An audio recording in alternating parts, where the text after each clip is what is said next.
Le petit Jed, armé de sa tronçonneuse flambant neuve, s'avance prudemment vers un homme solidement attaché. Curieusement, sa famille ne l'arrête pas, au contraire, tout le monde est surexcité. Mais Jed, un brin froussard, ne parvient qu'à lui sectionner une jambe avant de lâcher son outil dans un sursaut de panique. Grosse déception pour maman et grand-père, qui espéraient mieux de lui. Finalement, c'est grand-père qui prend les choses en main et règle l'affaire. Et oui, chez eux, on ne rigole pas avec les traditions. Et ce pauvre homme attaché, un cadeau d'anniversaire un peu spécial pour les 10 ans de Jed, mais il faut croire que l'effet surprise est raté. Pendant ce temps, un jeune couple roule tranquillement sur une route de campagne, quand soudain, une énorme truie apparaît en plein milieu du chemin. Intriguée, la femme descend de la voiture et découvre avec stupeur qu'il ne s'agit pas d'un cochon, mais d'un enfant portant un masque de taureau. « Aidez-moi » murmure le gamin avant de disparaître dans la forêt. Poussée par son grand cœur, et peut-être un peu trop de curiosité, elle se lance à sa poursuite et tombe sur un vieux hangar abandonné.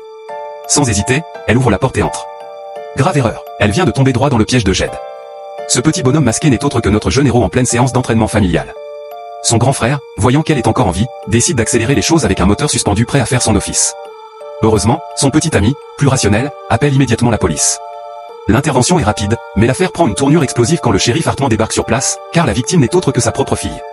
Fou de rage, il rêve de se faire justice lui-même, mais il doit se contrôler. Il réfléchit vite et trouve une solution, puisqu'il n'a pas assez de preuves pour inculper les 3 frères, il décide d'emmener le plus jeune, Jed, sous prétexte qu'il a grandi dans un environnement criminel. Destination, la maison de redressement de Gormand, un charmant établissement où sont envoyés les enfants issus de familles pour le moins turbulentes. Là-bas, la loi du plus fort règne, et les pensionnaires sont loin d'être des anges.